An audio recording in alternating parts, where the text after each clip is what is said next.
Last week, I introduced to you about the armor of God.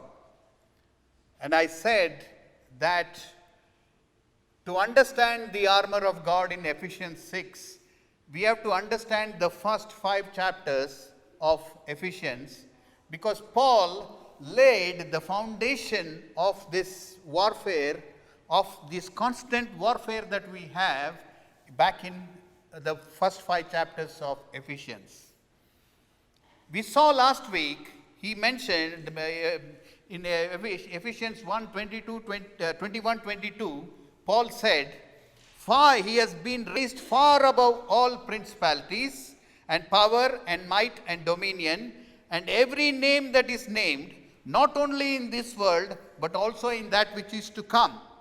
He has put all things under his feet and gave him to be head over all things to the church." Hallelujah.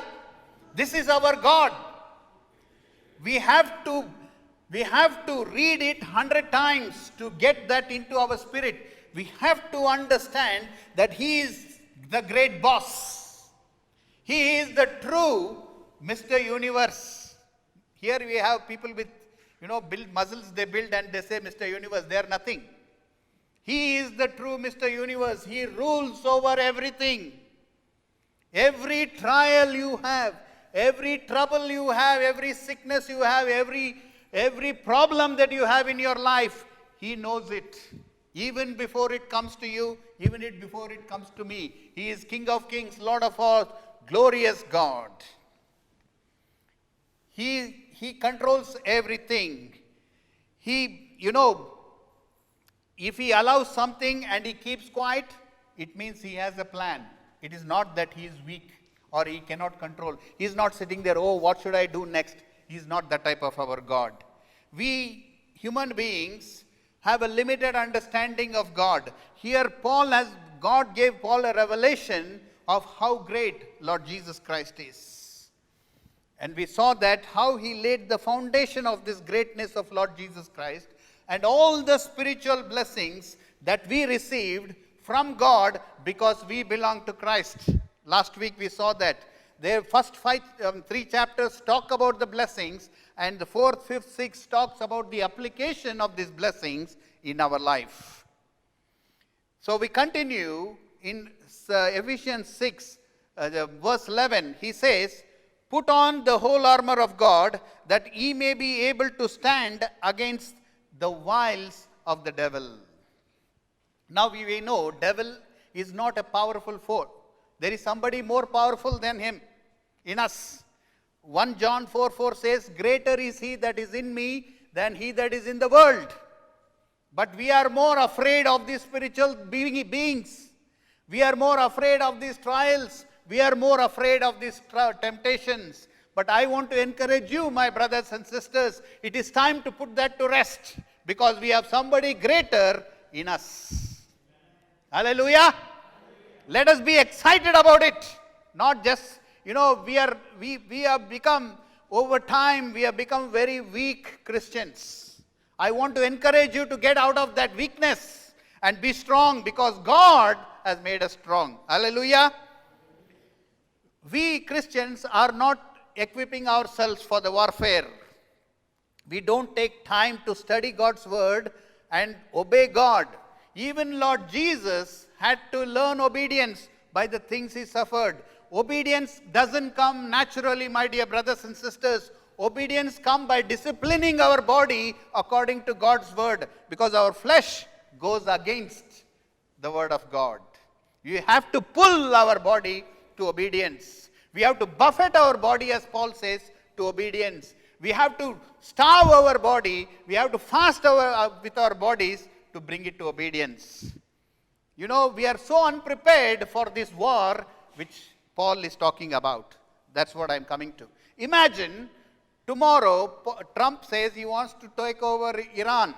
So he'll go to his generals and ask them, so tell me, what are the weaknesses, what are the strengths of Iran? They say, we don't know. We are still trying to find out what is the strength, how the country runs, if the generals say. Or he says, okay, what weapons they have? Oh, they don't have any good weapons, President Trump. we have better weapons than them. Then they'll say, okay, who is running the army? Oh, you have already killed Qasim Soleimani.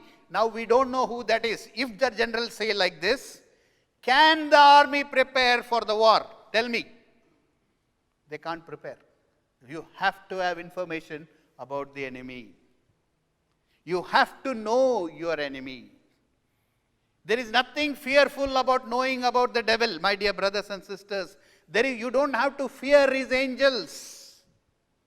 Because above all of them sits Mr. Universe, our God, our King of Kings, our Lord of Lords, Heavenly Father, Lord Jesus Christ. Amen? That is the foundation we have. That is the strength we have. That is the conquering force we have. In this series, we will try to understand today we'll try to understand the second one in the series, we will understand what the Bible says about the kind of war we are in. We'll understand what resources God has given us in the coming weeks. We'll see the armor of God. We as Christians have to be properly ready for the fight that is constantly raging with us. We have not even, made an effort to do what Paul has said yet. Because we are so used to being defeated Christians. We don't speak to the Holy Spirit. We don't know Him. We don't know God. Neither do we know the devil, what it is. We are all the time living a defeated life. Not the kind of life that Paul says we have to live. This series, as I said, is based out of Ephesians 6:10-20. We know from Ephesians 6:12 what type of enemy we are facing. Ephesians 6:12 says, "For we wrestle not against flesh and blood, but against principalities, against powers, against rulers of darkness of this age, against spiritual hosts of wickedness in heavenly places." Some people make a great deal out of it, but we don't have to, because we have somebody who is bigger than this. They can be spiritual wickedness in heavenly places. Who cares? Right? They can be principalities. Who cares? Oh, they quote Daniel. Oh, the angel restricted the answer from coming. I have an answer for you for that. We'll see that later. But I want to keep you excited, because Lord Jesus is above all these things. But there is one thing we need to do. We need to wrestle. That's what he says. We wrestle not against flesh and blood. The Greek word is pale. In the Roman times, there used to be an advertisement. Pale means wrestling going on, wrestling. That's what they used to say. The other versions of the Bible, other than King James, translate it as struggle, but it's an incorrect use of this. I'll tell you why. The word wrestling is a bit of confusion to us. You see in 11th verse and 13th verse, Paul says, stand. With all what you do, you stand. He's saying you wrestle, but he says you stand. How it's possible? Have you seen wrestling? Wrestling people fall down on the mat, right? Have you seen any wrestling where they stand? No. But what is Paul saying? He's saying, after all what you did, you stand. How are we, when we ask Brother Paul, how are you saying? How is it that we can wrestle at the same time stand? When we think of wrestling, what we think?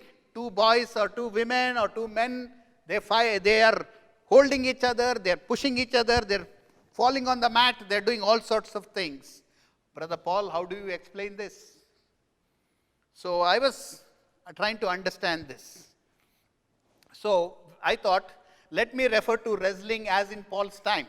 There should be some reason for it, right? It's only logical. We have to think about what happens in Paul's time.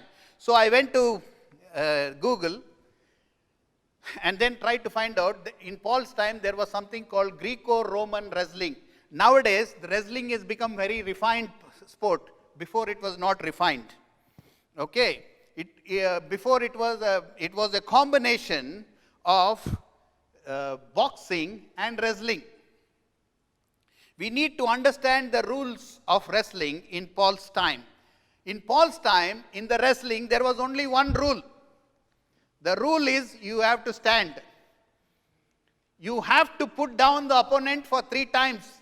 Then you will be declared winner. If you fall 2 times, no problem. 3rd time, don't fall. You have to stand. The man who is left standing in the end is the winner. That's what Paul says when he says, wrestle but stand. Now you understand? It's so simple. Right? Paul is talking, it makes, don't get knocked over 3 times. Stand. You see, when we mortify the deeds of our flesh, when we succeed in overcoming a weakness of the flesh, the devil will come to push you back. He will try to attack your mind and say, oh, you have not overcome. See what you are doing. It will try. But you have to stand and wrestle. Push against the devil. That is wrestling, my dear brothers and sisters. That is the excitement of Christian life. Not, oh, whatever happens, we are going. Anyway, we'll reach heaven. That's the attitude today we have. We don't know about this wrestling. How many of us have wrestled with the devil? If I ask, I don't want you to lift up your hands. Think about it. And, you know, it says, do not give a grip for the devil. Ephesians 4:27 says, do not give place to the devil. Lord Jesus showed us in his life, in John 14:30, he said, hereafter I will not talk much with you, for the prince of this world cometh, he has nothing in me. It gives an image that the prince of this world is coming, but he has no grip. He cannot hold me. So I was thinking, how do I put this?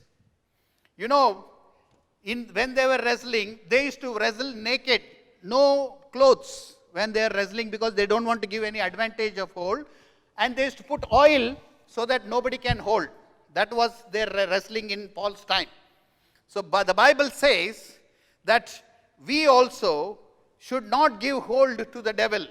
Like Lord Jesus, we should also, when he comes to me, he cannot have any grip on me. If I am getting angry all the time, he has a grip on me. If I am telling lies all the time, he has a grip on me. Any fleshly weakness, he has a grip on us. Because he knows us.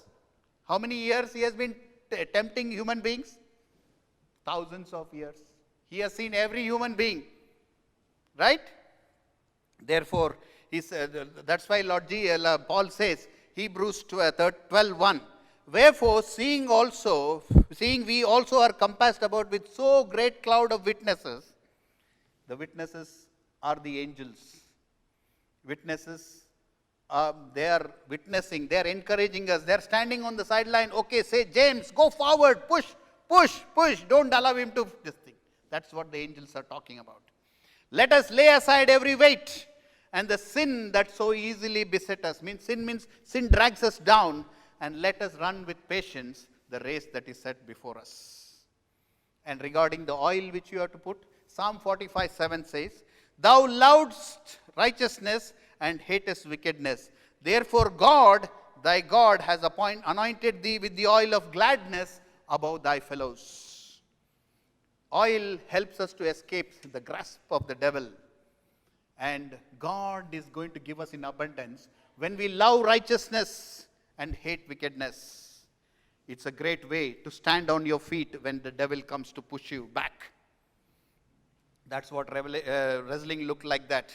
There is another penalty was there at that time, which we should be very careful. It's a penalty for being passive in wrestling. If you try to every time escape and run around the ring, there is to be penalty for that. You would be disqualified. You have to stand and fight. That is what for Christians. You cannot escape this wrestling, my dear brothers and sisters.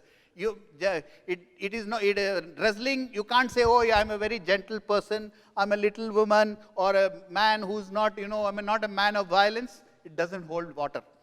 You have to wrestle. And you have to learn to wrestle. Because if you want to progress in Christian life, you have to wrestle. You have to stand. Do not allow the devil to push you around. You have to stand. You may fall. Who cares? The Bible says a righteous man falls 7 times and gets up again. Doesn't matter. But stand. Stand and don't allow the devil to push you. We wrestle not against flesh and blood. Our fight is not against human beings. My dear brothers and sisters, you have no option but to wrestle. So, to develop in wrestling, to develop good stamina, good energy, the wrestlers used to be trained from when they are children. And, they had to get a lot of stamina. I did some research in 1912 Olympics. The one semi-final silver medal fight, wrestling, lasted for 10 hours and 15 minutes. That was the longest in Olympic history. But the Greek-Roman wrestling is more cruel than even UFC. UFC, is very bloody. There's blood all the time and they're fighting so much. But the Greco-Roman wrestling was even more cruel than that. There was nothing which was illegal in that. Any hold, any kick, any throwing down was not illegal. There was a time in one of the Olympics, one man was so caught up with the other guy that he broke his toes to get himself free. That was allowed. So, with the devil, there is no holds barred. He doesn't care to take care of you. He doesn't like you so much. So don't think the devil will give you any leeway or he will allow anything easy for you. No. God has allowed him to tempt you. So he will come with full force. But God expects you to stand. And God, will give us all the equipment to stand. Hallelujah. We should not be afraid of this. Paul is calling you and me to this wrestling match. To stay on our feet. We can get thrown. We can fall here. We can fall there. We have so many problems. We'll think bad about somebody. It doesn't matter. Get over it. Throw it back and go forward. Let him come. If he pushes, we have the armor of God, which we will know this thing. So to understand the devil and his systems, we have to know how he is organized. The devil's organization is, as I read in Ephesians 6:12, we need to understand his organization. To understand the organization, we have to describe the leader of the organization, Satan. The scripture is very careful and deliberate and repeatedly describes Satan in many ways. Lord Jesus believed that he exists. Today, the greatest deception he has is in the world that many people don't believe there is a devil. The Sikh religion itself doesn't believe there is a devil. So imagine how deceptive it is. Lord Jesus believed there was a devil. Lord Jesus spoke to Satan, Matthew 4. He pronounced judgment on him. The apostles believed on him. Paul writes a lot about him. Throughout all human history, devil has been active. We know that in Isaiah 14, Ezekiel 28, you can go home and read these chapters. He has been thrown from heaven. He's the one, and then we know about how he fell in Revelation 12. He came to the earth, tempted Eve. He tempted Christ. He perverts God's word. He accuses the brethren in Zechariah 3rd chapter. In Thessalonians, we see that he is against the believers. And then in Corinthians, we see he blinds the minds of people so they cannot see the gospel. He snares the wicked, it says in Timothy. He deceives the nations. And he is evil personified. He fights with Michael, the archangel. He is in conflict with holy angels. And 1 John 5:19 is an interesting verse. Sometimes we miss it when we read. The whole world lieth in his lap in wickedness. The whole world sits in his lap. It's the worldliness he's talking about. He runs the whole world system. All evil is basically worked through him. He is the source of temptation. And he knows our weakness of our human flesh. And he has a very sophisticated system to attack us. He is an anointed cherub. He's called the prince of this world, the prince of the power of the air. He is called the god of this age. He is called the prince of demons. He has many names. 52 times he has been called Satan in the Bible, which means adversity, adversary. 35 times he has been called devil, diabolos. It means slanderer. He has been called the old serpent. He has been called the great dragon. He has been described in 1 Peter 5:8 as a roaring lion. And in John 17:15, he has been called the evil one. He has been called Abaddon, Apollyon in Revelation 9. That means he is a destroyer. He is called the tempter. He is called the accuser in Revelation 12. And the spirit working in the sons of disobedience in Ephesians 2 we saw last time. He is described as a murderer and a liar. And he openly, deliberately, and secretly also works in the world against believers. This whole worldly setup is to bring the believers down. You may think that we are not important, but the devil thinks we are very important. The devil thinks we are more important than what we think about ourselves. He brings openly brings the wickedness in the world. The wickedness keeps on increasing, because if we overcome today's wickedness, he'll bring something more tomorrow. And he also works through false religious systems. Both systems are under his power. He will be religious when he wants to be religious. He will be self-righteous when he wants to be self-righteous. And he is openly evil. He is a complex enemy. He is the one who was once Lucifer, the son of the morning, the anointed cherub, the great angel who was the covering angel. He was thrown down because in his heart he thought, I must take the seat of God. That has been the aim of all his religions. The end of Hinduism is that you become one with God. You become God yourself. That is the aim. That has been Satan's aim for everlasting to everlasting. And we cannot be ignorant of his devices, the Bible says. Devices comes from the Greek word in that's actually in 2 Corinthians 2:11. Greek word from which it comes about process and planning. It suggests like a lion, he plans carefully how to take hold of the prey. He's planning about you every day, my dear brothers and sisters. He thinks about you. He thinks, how do I bring this fellow down? How do I bring this sister down? We have to be not ignorant of his devices, lest Satan could get an advantage of us, for we are not ignorant of his devices. We should not allow Satan to get advantage of us. I remember I went with another brother to one village nearby to cast out a demon. So when we went there, the demon, we were new believers. We were just at the power of we are anointed with the Holy Spirit, speaking in tongues, all these things, and went there and we looked at the demon and we started to cast it out, just like the Bible.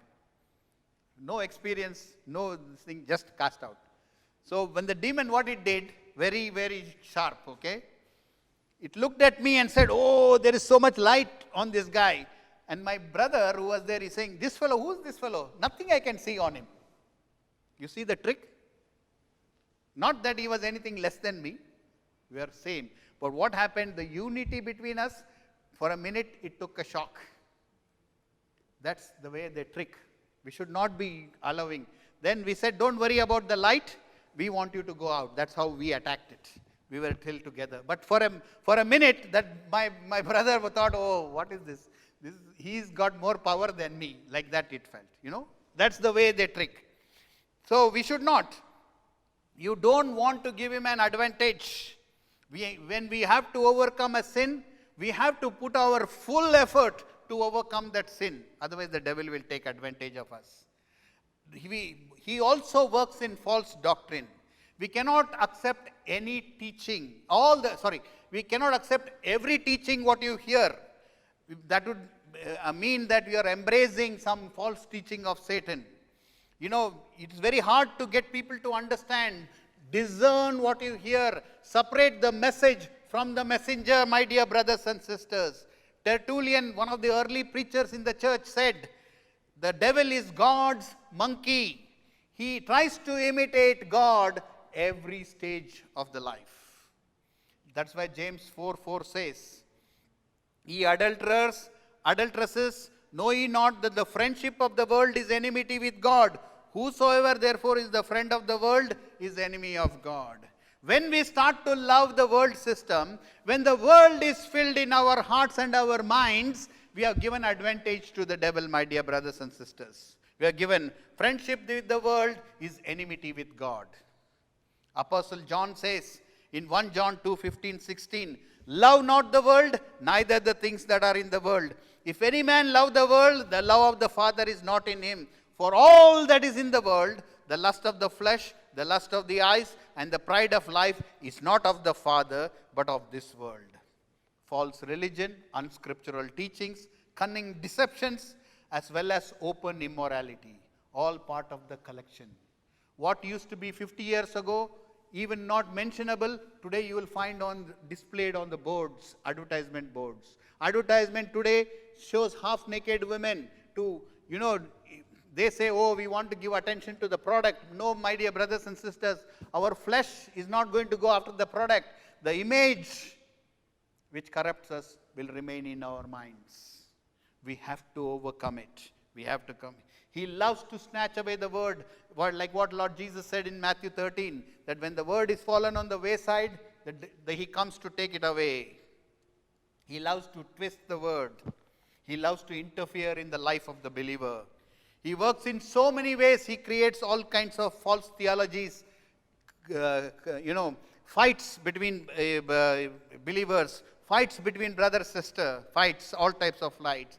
And he brings in this teaching which is now very prevalent. Your life doesn't matter, you are holy. If miracles happen, then you are close to God. That's what we think. If some great thing happens, some prophecy, some prophet gives, we don't have to worry about his life. No, my dear brothers and sisters, that's a false teaching. Your life is more important than signs, wonders, and miracles. Your life has to be holy before God. Think about it. He creates such false impressions, perversions of God's truth. We have to realize that we are in a battle 24/7.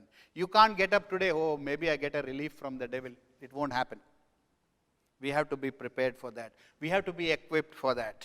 We have to know our enemy. Verse 12, he said it's a wrestling. I want to remind you that word again and again. It's a fight. It's a push. It is not it's not just a boxing. There is no, it's free hold. Any hold is legal. Sometimes we think, oh, it is people who are attacking us, immoral people who are suggesting immoral things. They are fighting for gay rights. They are fighting for abortion. Yes, they are doing it because naturally a man, when you give in to the devil, he will fill us with all sorts of evil thoughts. Our enemy is far powerful than human beings. And he is hidden. These people are just tools of his method. They are people who belong to his kingdom. For we wrestle not against flesh and blood, but against principalities, against powers, against rulers of darkness and spiritual wickedness in high places. Last week I said, between the world and the throne of God is a vast universe, and it is filled with angels. Some good, some bad. 2/3 of it are good, 1/3 is bad. And there is angelic conflict.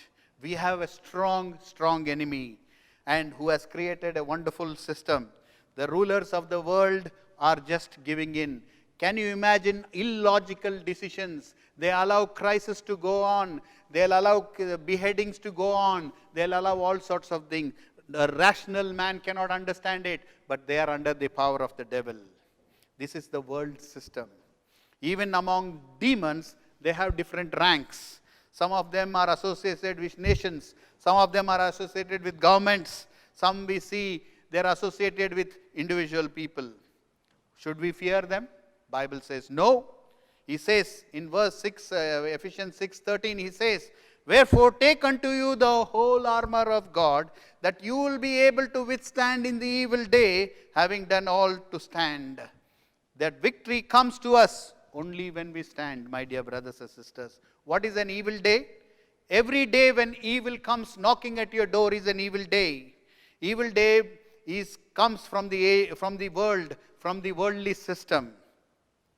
Every day some attack or other.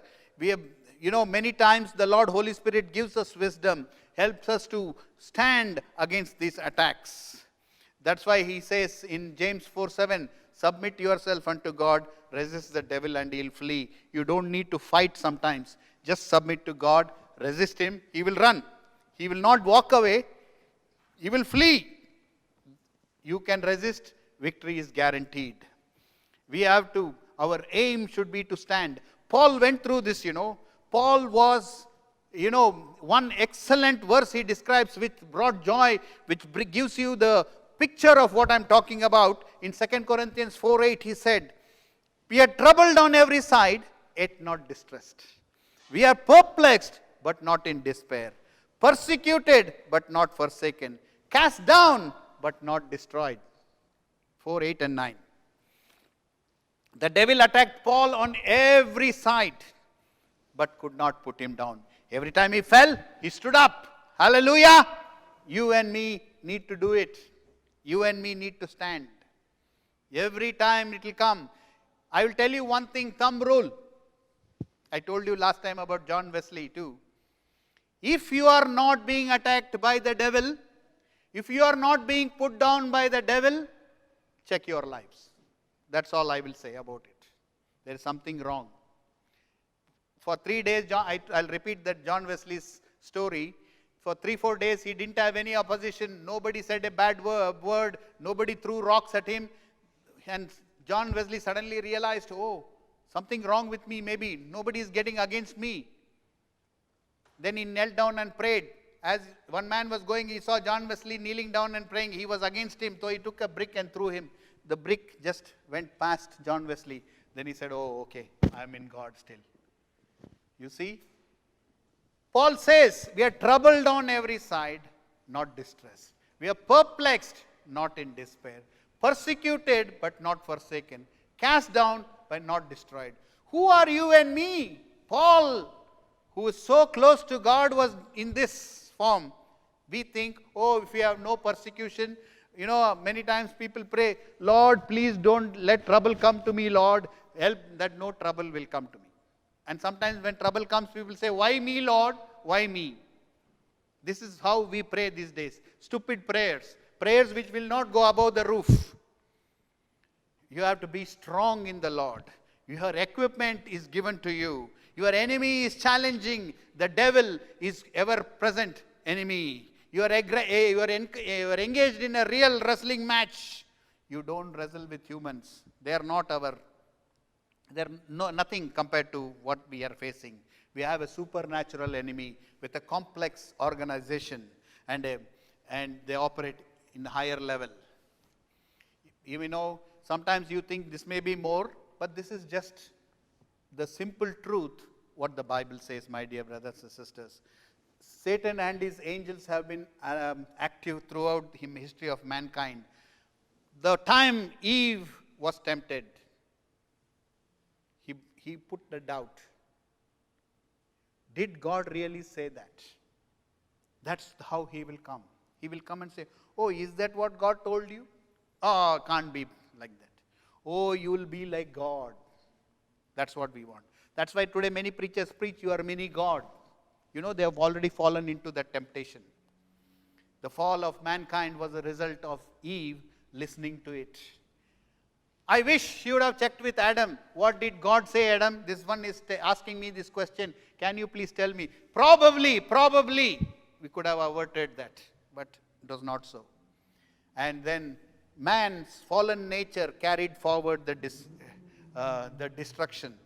Then we see the angels intervening because he was not satisfied with the evil nature of man, evil destruction in the time of Noah. So he sent some angels to do some sexual relations with the women here Genesis 6:5, the Bible says, and God saw that the wickedness of man was great in the earth, that every imagination of the thoughts of his heart was only evil continually. He wanted to contaminate the human race. Contaminate the human race. It is now nearly 4,400 years since the Noah's flood. We are coming to that point where every thought of every person is evil continually. We have come now. 4,400 years it took. He is working so constantly. He is working so constantly. We have to be aware of this, my dear brothers and sisters. The angels which sinned at that time were thrown into hell. Their judgment was already done. 2 Peter 2:4 it says, for if God not spared the angels that sinned and cast them down to hell and delivered them into chains of darkness to be reserved unto judgment. Currently, they are the only residents of hell. There is no one else. Only these angels who sinned in Noah's time are sitting there. They have been chained and left there. You know, the hell and his fire was created for the devil and his angels. Matthew 25:41, Lord Jesus declares that. Then he says unto them on the left hand, depart from me, ye cursed, into everlasting fire, prepared for the devil and his angels. For all the power devil has, and the army that he has, he cannot come to us without God's permission. Can you see the power of Lord Jesus Christ? Can you see how great he is? But we are more, we get bogged down into these simple things. He is so great. He is so great. You see, but the Bible also refers to the meeting that happens with all angels. God presides over this meeting. It is, I'm quoting Job first because personally I think Job was the first book which was written, because from historical proof, when another day when you ask, I will tell you, he should be living between Joseph and Moses. Job's book is considered the oldest. In Job 1:6, it talks about a meeting. It says, now there was a day when the sons of God came to present themselves before the Lord, and Satan came along with them.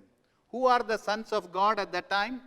Anybody who were God created directly. Adam was the son of God. Lord Jesus is son of God. Angels are sons of God. That's how the Bible talks about. And in 1:7, Lord asked Satan, where do you come from? Then Satan answered, from going to and fro in the earth, walking up and down. That's how Satan spends his time.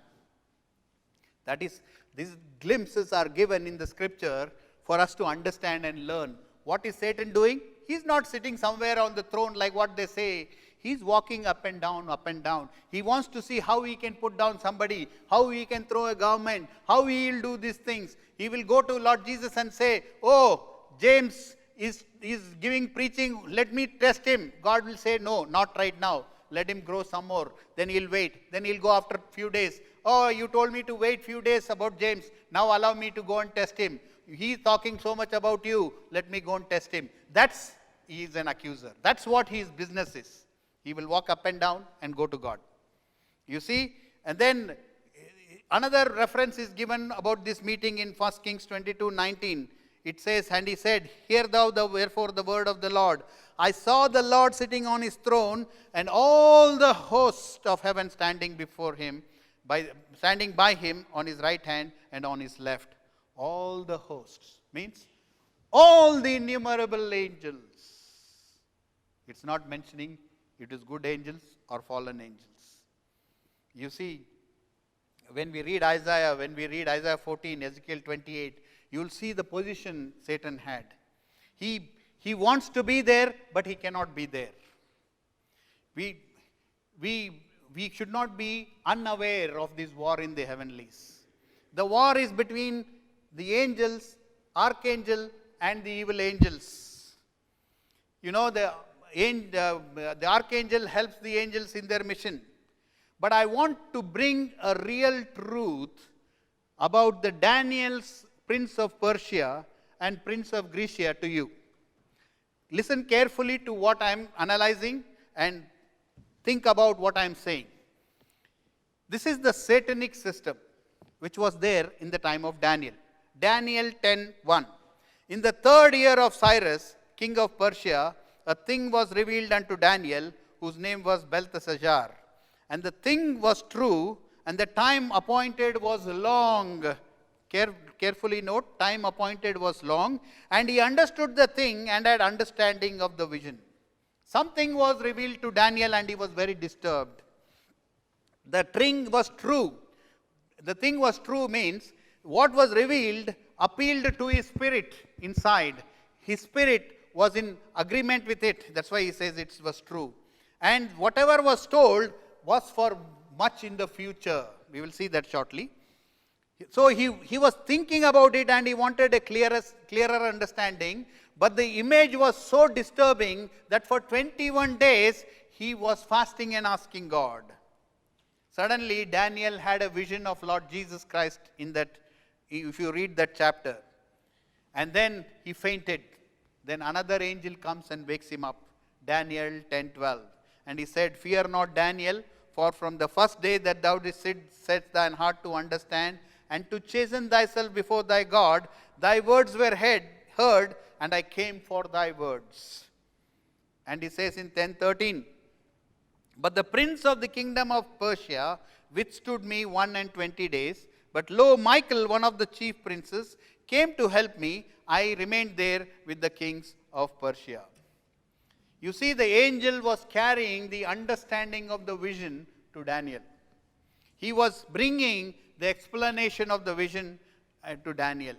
You know what was the vision? The vision was the summary of the book of Revelation which God revealed to Daniel in that time. What was revealed to John, a summary of it was revealed to Daniel. You know, but and this revelation, this big revelation, was not opposed by minor devils, but the principalities which were over that city. But today, for Christians, I want to ask you a puzzle. For Christians, is this valid for Christians? Think about it.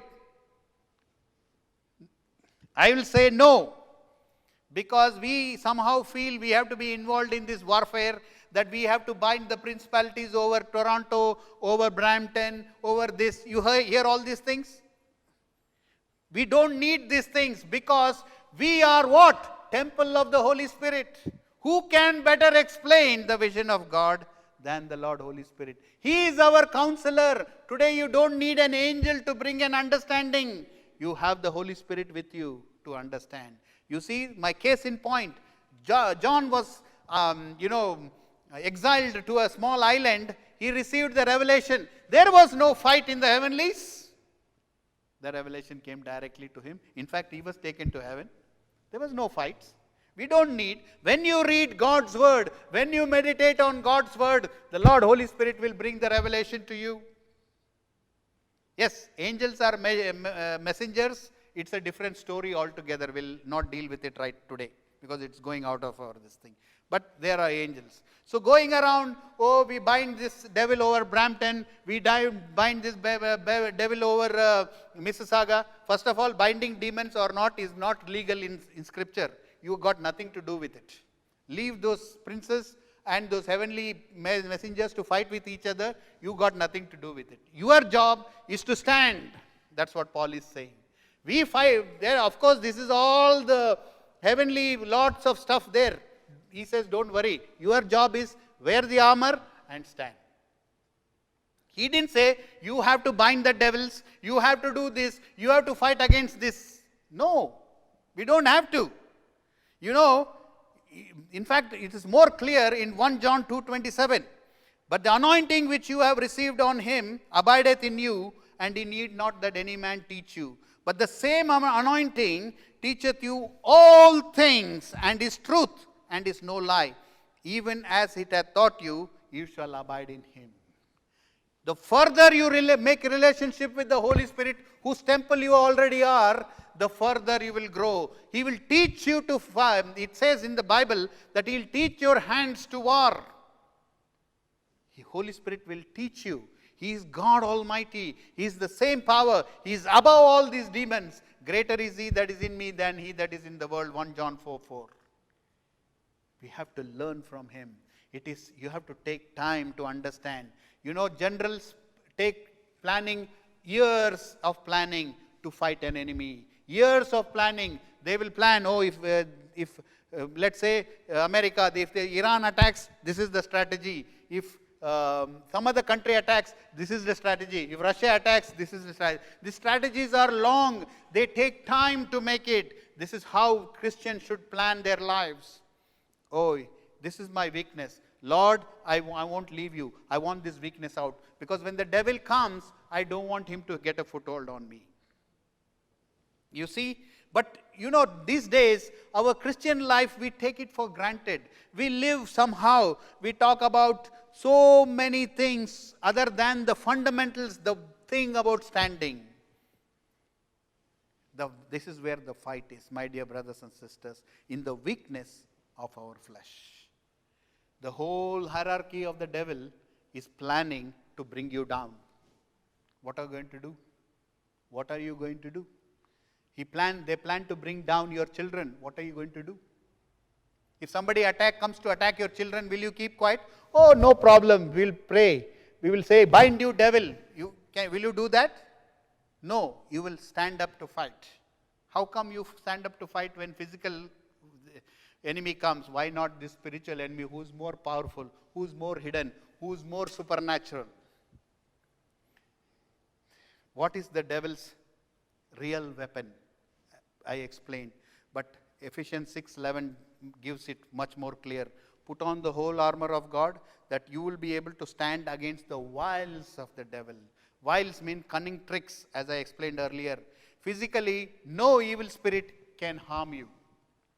No evil spirit can possess you if you are a believer. There is no way.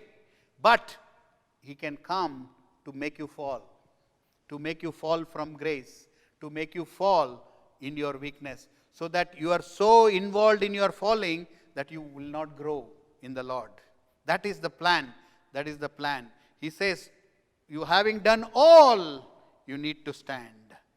I'd like to remind what we saw. We saw earlier from Paul's words, 2 Corinthians 4:8. We are troubled on every side, but not distressed. We are perplexed, but not in despair. Persecuted, but not forsaken. Cast down, but not destroyed. Having done all, we should stand, my dear brothers and sisters. Today we saw what kind of war we are facing, what kind of enemy we are facing, and what it's wrestling and what it means to stand. Think about this. Use this as a reference. Make notes, study, plan, prepare your life before God with the illumination and the power of the Holy Spirit. Next week onwards, we will see the resources God has given us to fight this war. Hallelujah. I hope this has blessed you. Take time to think and understand, because this is the greatest blessing God has given us. He has revealed the unseen world. He has shown us what is this world, and He will help us to overcome it. He has also given us resources. You must understand, the world system is our enemy. He who loves the world cannot be friend with God. He is the enemy of God. There is no gray matter. Whether you are believer or not believer, doesn't matter. If you love the world, you are enemy of God. So we have to carefully think our lives, study our lives. If you can, just step out of your life and look at your life and see, okay, Lord, this and this and this is problem in my life. Make a list and start praying and asking God. And then when you pray for others, what do you pray? I told you last week, go with Ephesians 2. Ask the Lord that they will open their eyes. Lord, that they will stand, that they will stand, that they will stand, that they will push against this devil, that the devil will not get a foothold in their lives. That's what you should pray for each other. That you will stand, that my brother will stand. If a brother falls, it is then my insult. I have fallen, because we are one body, right? If a sister falls, so we have to pray. We have to pray with desperation. We have to pray with a lot of tears for each other. That is the only way we can fight together. That is the only way we can overcome the evil one. Let's bow our head, close our eyes. I have tried to make it simple. This vast, enemy, to make it visible for you what this warfare is all about. Yes, don't take it lightly. I know I may not have preached this before, but now is the time. Don't allow that enemy to get a foothold. Don't allow the devil to get an advantage. You have to stand. You have to wrestle. You have to push. You have to move forward.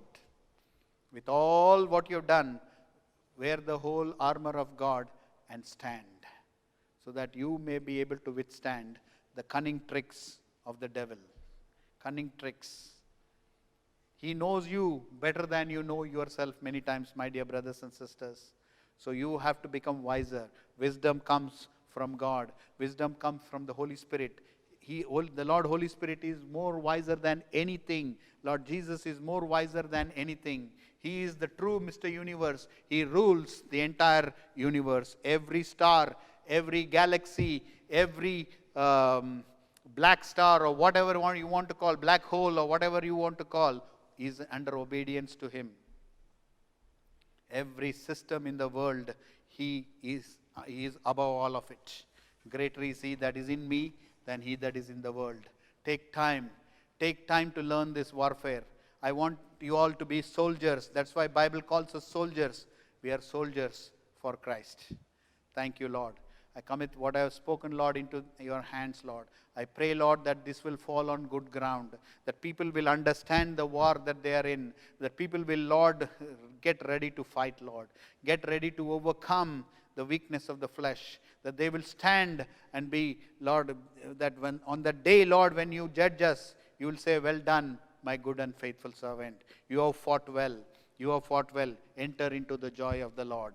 Yes, Lord, we want to hear that. I want everyone who has heard this message to be a warrior who will be able to fight, Lord.